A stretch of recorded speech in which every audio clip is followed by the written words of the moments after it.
The words Mario and Little Big Planet in a review of a platform game signify both success and failure. On one hand, the game is being compared with two of the world's greatest platformers. On the other, it's devastatingly unlikely that it'll come out on top. But such is life. Paper Monsters will remind you of both games in every stage thanks to its abundance of pipes, mushrooms, costumes, cutesy sprites, and smart touches like bomb characters that knock down obstacles when they explode. It only sags in the areas where it doesn't resemble them though. As you'll already be aware if you've seen the screenshots, Paper Monsters is a beautiful game. The cutesy 2.5D levels are colourful and pin-sharp. Developers Robots vs Wizards has used a papery theme as a perfectly legitimate excuse to use flat planes and blocky polygons, which keeps everything crisp and running smoothly. You play as a robot made of cardboard boxes. At the beginning of the first level, the game treats you to an animation in which the robot strolls up to a cute monster in trouble.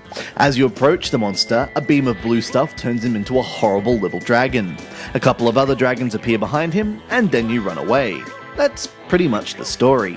The game is made up of 4 themed worlds, each comprising 3 stages and a boss fight. Many of the stages are layered with alternative routes and sections that you traverse in the background. Others put you behind the controls of a submarine or throw you downhill in a minecart. The first, and most creative boss fight, involves moving a cannon and jumping on a button to shoot a baddie in the background. Each stage contains 3 paper clips that you'll struggle to collect on your first go-around, adding some replay value for completists. There are also buttons which you can collect and use to buy little outfits for your avatar. As in Little Big Planet, you can also buy outfits with real money, but this is where the similarities end. There are no creation tools and no toy box physics engine. As well as the main single-player mode, there's a dash mode, in which you automatically run from left to right and have to get as far as you can while avoiding obstacles.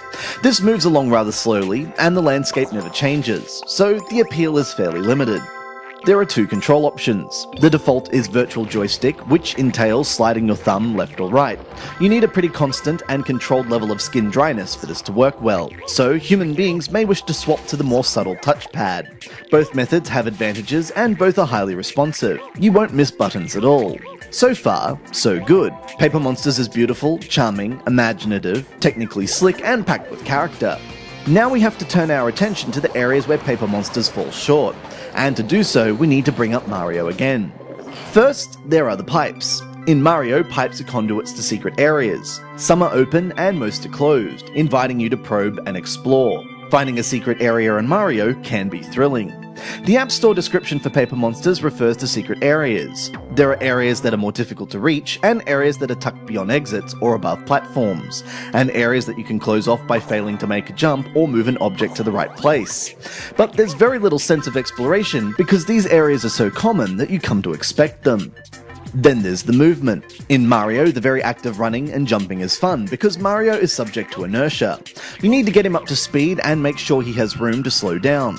At first, it's a struggle to steer him, but in time you learn the good, clean human satisfaction of mastering a skill. In Paper Monsters, there's no curve of mastering movement. Not only can you double jump from the off, but you can turn in the air, and when you stop pushing in a direction, you simply stop moving. Getting around is easy. This means you never get to experience the thrill of negotiating a section that would be impossible to somebody without the dexterity and muscle memory that you've just spent hours accumulating.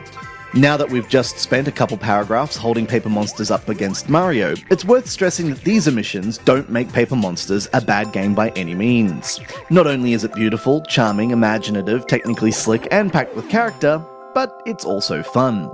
The end comes too quickly, in an hour or so, and the gameplay isn't as polished as the graphics, but it's well worth the 69p or 99 cents it will cost you, and we're looking forward to seeing what the forthcoming updates bring.